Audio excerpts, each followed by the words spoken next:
Hello everyone, welcome to Mind EduTech. Board पर students यहाँ पे दो टाइप्स ऑफ चेन रिएक्शन लिखे हुए हैं एंड लास्ट क्लास तक में हम लोगों ने चेन रिएक्शन के बारे ये पढ़ाई किया था कि जो चेन रिएक्शन होता है एक ऐसा न्यूक्लियर रिएक्शन होता है जो कि तब तक काम करता है, तब तक प्रोसेस को कंटिन्यू करता है जब तक कि उसके अंदर जितने भी ऐसे मटेरियल है जो फिजनेबल है, जिसका न्यूक्लियर फिजन हो सकता है, वो तब तक कम्प्लीटली डिसइंटीग्रेट ना हो जाए। डिसइंटीग्रेट ना हो जाए it means to say that कि ख़त्म ना हो जाए। तो उस प्रोसेस को हम लोग चेन रिएक्शन कहते हैं। चेन का मतलब होता है एक तरीके से कड़ी, और अभी हम लोग उसी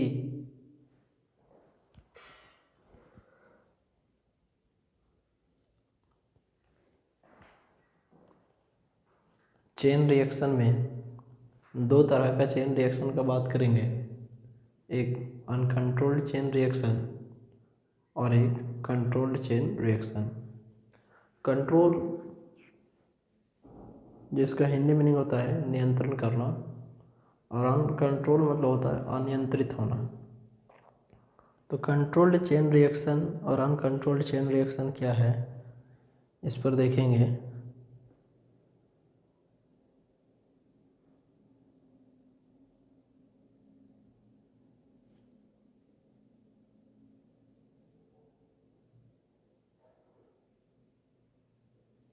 देखिए,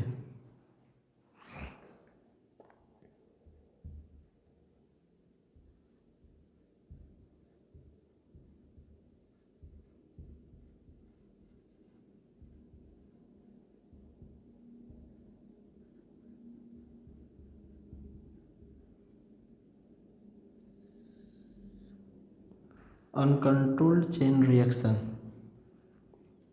देखिए, और nuclear chain reaction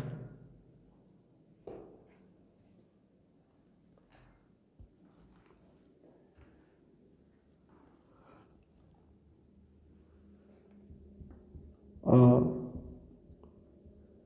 nuclear chain reaction in which a nuclear chain reaction in which all the three neutrons are available for further fission. A nuclear chain reaction in which all the three neutrons are available for further fission of other nucleus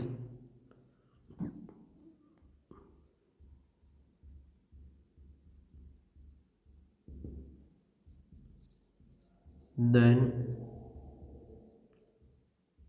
it is called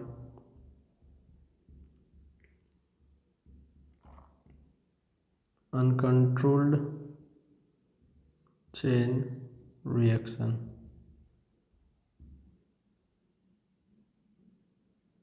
What is uncontrolled chain reaction? एक ऐसा nuclear chain reaction जिसमें आगे तीन neutron जो कि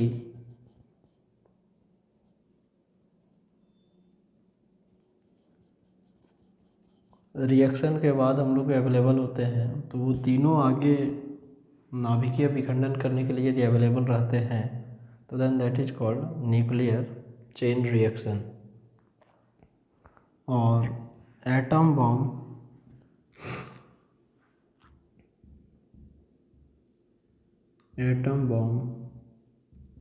is based on uncontrolled chain reaction। देखिए, chain reaction में ये जो अनकंट्रोल्ड चेन रिएक्शन है, इसका मतलब या मीनिंग क्या हुआ? तो एक ऐसा न्यूक्लियर चेन रिएक्शन जिसमें आपको फर्दर ऑन आगे 3 न्यूट्रॉन अवेलेबल मिलेंगे टूटने के लिए, तो then that is called uncontrolled chain reaction.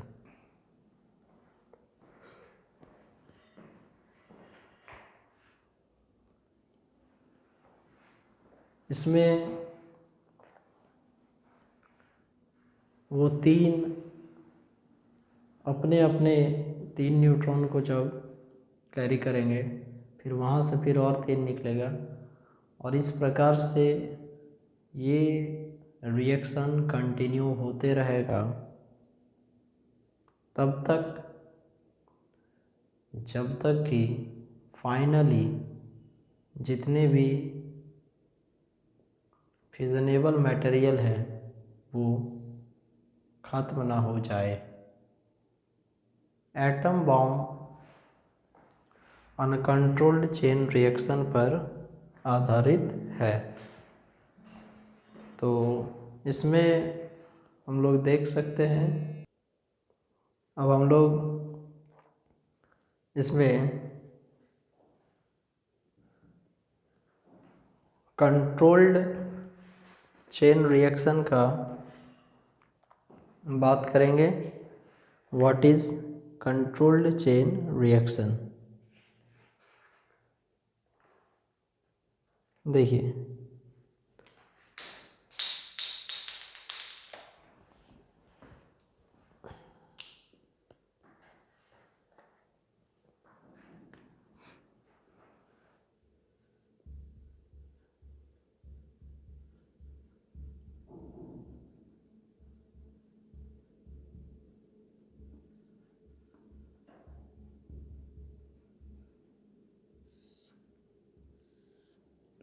Controlled chain reaction क्या है? तो इसमें लिखेंगे a nuclear chain reaction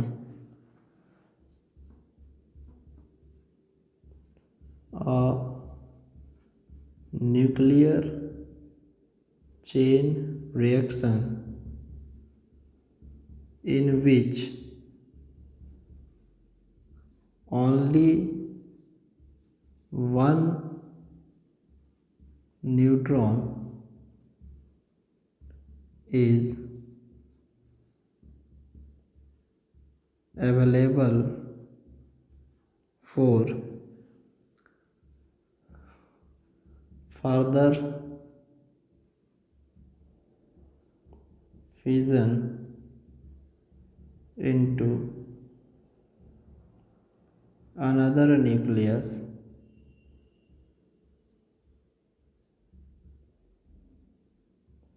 is called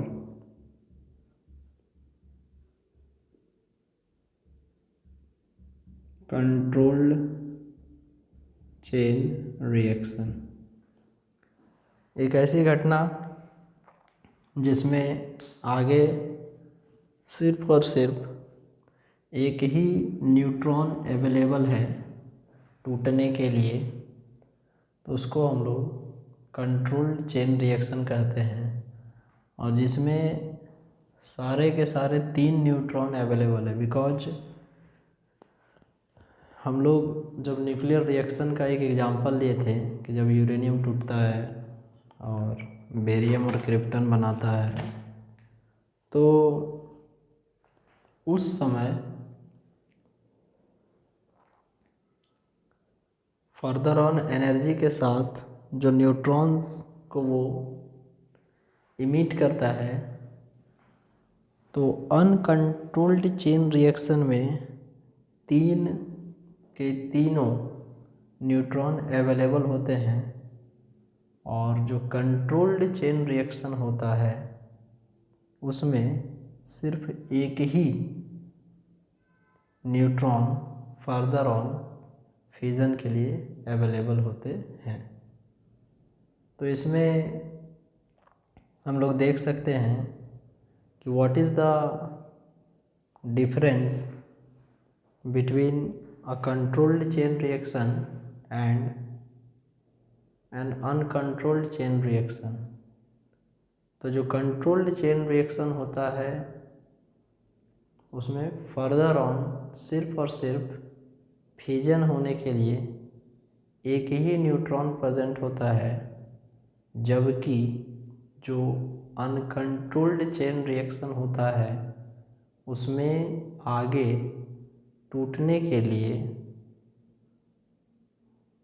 3 neutron available होते हैं।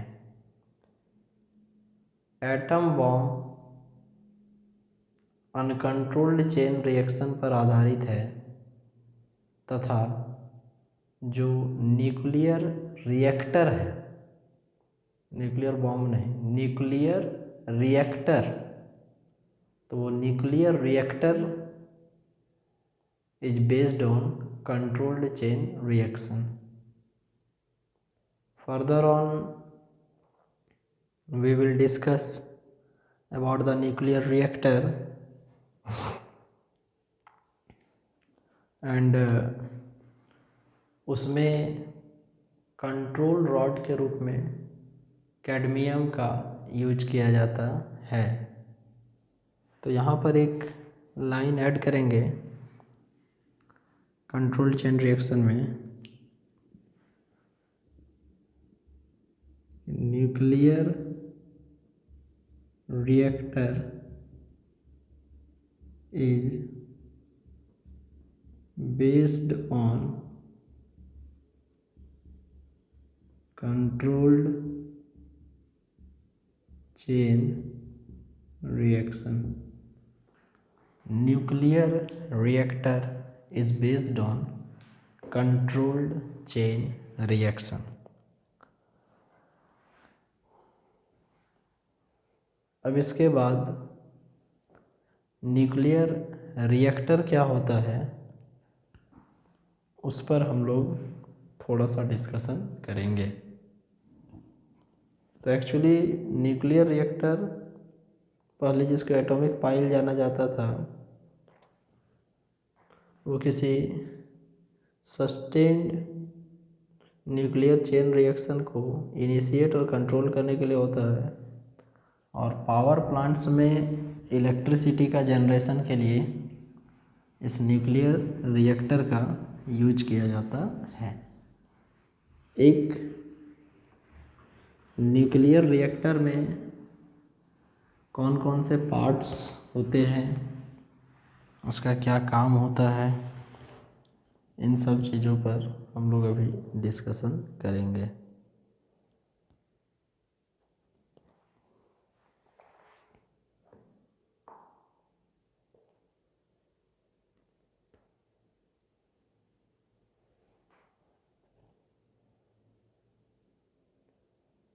देखिए,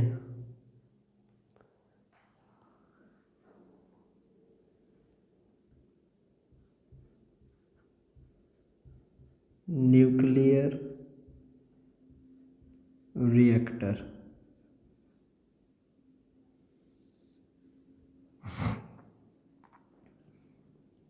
न्यूक्लियर रिएक्टर एक डिवाइस है जहाँ पर controlled chain reaction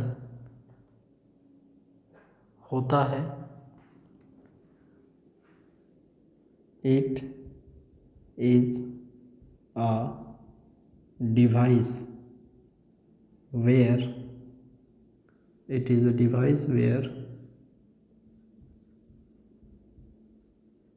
controlled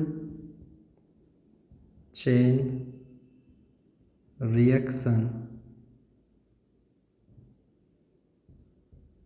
takes place। Nuclear reactor क्या है? ये एक ऐसा डिवाइस है जिसमें controlled chain reaction takes place मतलब वो उसमें होता है, और जो इसके कंपोनेंट्स हैं, मेन पार्ट्स, या लिखेंगे मेन पार्ट्स या components of nuclear reactor.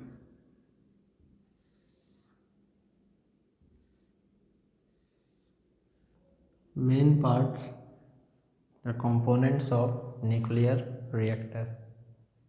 Nuclear reactor का जो पार्ट्स है उसमें सबसे पहले कौन कौन सा चीज़ आता है, क्या क्या ज़रूरी पड़ता है, इन सब पर हम लोग डिस्कशन करेंगे। देन सबसे पहले हम लोग को यहाँ पर देना पड़ता है nuclear fuel.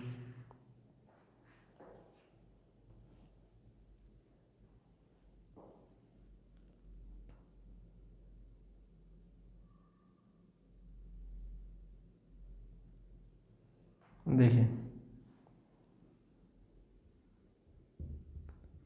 Nuclear fuel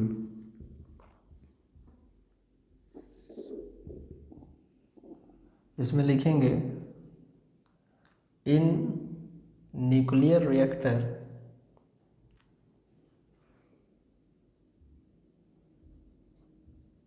in nuclear reactor uranium 92-235 is taken as nuclear fuel. नाभिकीय ईंधन के रूप में यूरेनियम 92-235 का यूज किया जाता है। ये आप ऐसा कह सकते हैं कि यही न्यूक्लियर रिएक्शन को इनिशिएट करता है। वो जो न्यूट्रॉन्स का बाहर आना वो इसी से होता है, uranium 92-235। Other than this we can have some other materials like uranium 92-235। अब इसके आइसोटोप यूरेनियम 238, Pu 236 या थोरियम 232, ये सब का भी यूज कर सकते हैं। बट न्यूक्लियर फ्यूल में यूरेनियम 92-235 को प्रीफर करने का एक रीज़न ये है कि इसमें इसका जो मेल्टिंग पॉइंट होता है वो हाई होता है, एंड जिसके कारण मेल्टिंग पॉइंट हाई होने के कारण ये काफ़ी देर तक सस्टेन कर सकता है। इसको थिक मेटालिक रॉड के रूप में हम लोग यूज करते हैं और न्यूक्लियर रिएक्टर में प्लेस कर देते हैं। दूसरा है moderator.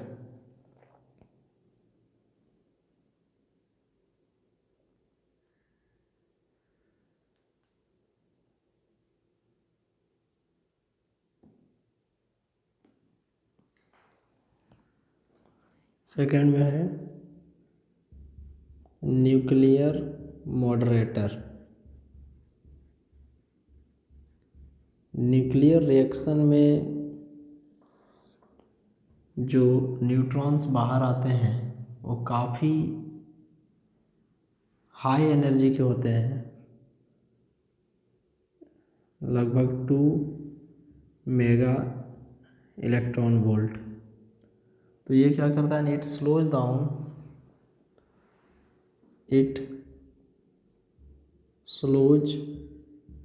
Down the fast moving neutrons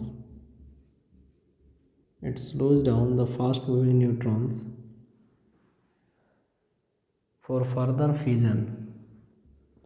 बहुत तेज़ी से न्यूट्रॉन मोशन करने के कारण इनका आगे फ्यूज़न करने का जो प्रोबेबिलिटी है वो कम हो जाता है, तो उससे इसको एक तरीके से आगे फ्यूज़न करने के लिए रोकने के लिए उसके स्पीड को स्लो डाउन करना पड़ेगा। एंड उसके लिए हम लोग इसमें ग्रेफाइट या हेवी वाटर का यूज करते हैं। बेरिलियम ऑक्साइड भी यूज करते हैं, जिसमें लिखेंगे graphite and heavy water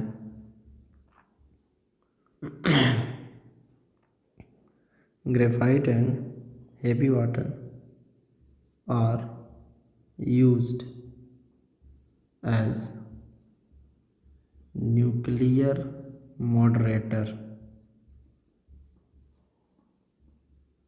nuclear moderator के रूप में ग्रेफाइट और हैवी वाटर का हम लोग यूज करते हैं। ये क्या करता है ना, रिएक्शन को स्लो डाउन करता है। अब इसके बाद मिलेंगे कंट्रोल रॉड्स। कंट्रोल रॉड्स, इसके बारे हमने पहले भी आपको चर्चा किया था।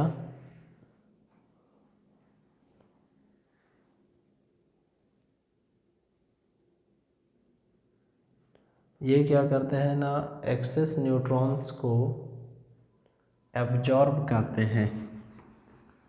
एक्सेस न्यूट्रॉन्स को एब्जॉर्ब करते हैं और जनरली कैडमियम एंड Br का ये कंट्रोल रॉड्स बने हुए होते हैं।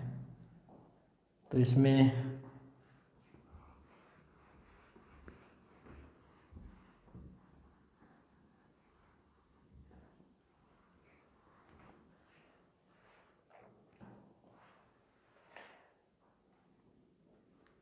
Third one, control rods, it absorbs, सोख लेता है, टू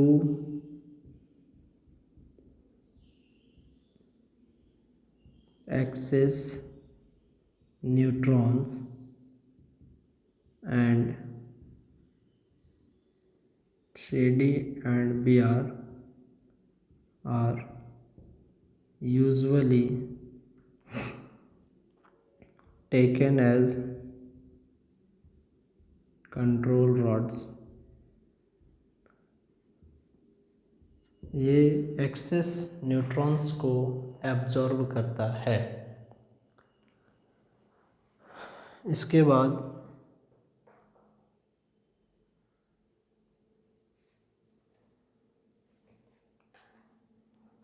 कूलेंट,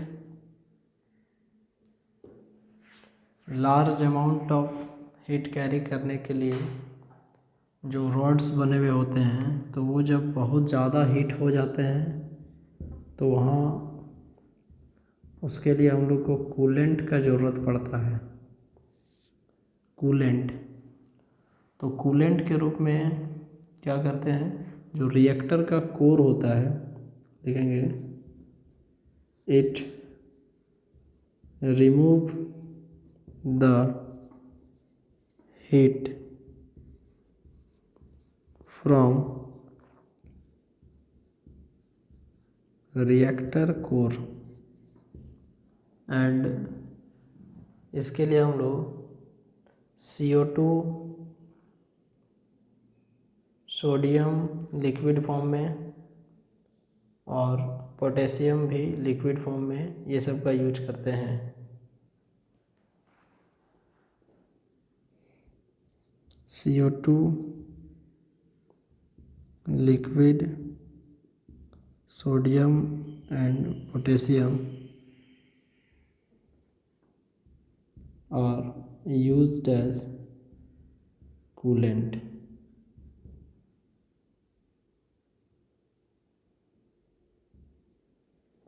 तो कूलेंट क्या करता है, न्यूक्लियर रिएक्टर का जो कोर होता है हेवी एनर्जी प्रोड्यूस करता है और उस एनर्जी से, उस हीट से कोर डैमेज हो सकता है और जो रिएक्टर है उसको काफ़ी क्षति पहुंच सकता है। तो उससे सेफ रखने के लिए हम लोग उसमें कूलेंट के फॉर्म में CO2 या लिक्विड सोडियम एंड पोटेशियम का यूज करते हैं। And last but not the list is protective shield.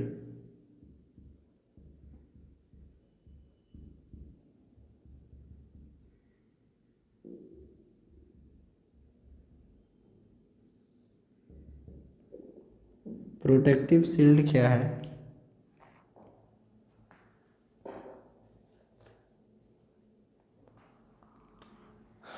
It protects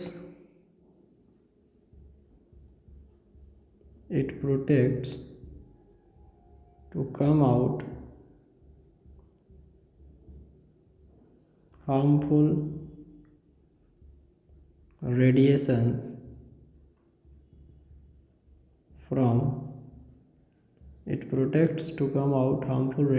from the reactor, so nuclear reactor is enclosed in a thick concrete wall। मतलब ये हुआ कि बहुत ज़्यादा हार्मफुल होता है ये रेडिएशंस ह्यूमन बींग्स के लाइफ के लिए। तो उससे सेव करने के लिए, उससे बचाने के लिए हम लोग उसके चारों ओर एक थिक मोटा सा लेयर बना देते हैं कंक्रीट वॉल का। और इस प्रकार से हम लोगों ने न्यूक्लियर रिएक्टर के डिफरेंट पार्ट्स के बारे देखा।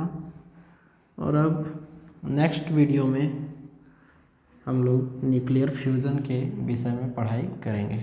यहाँ तक आप लोग देख के रखिएगा, अगले वीडियो में इसके बाद होगा। Take care of yourself. Thank you very much. Bye.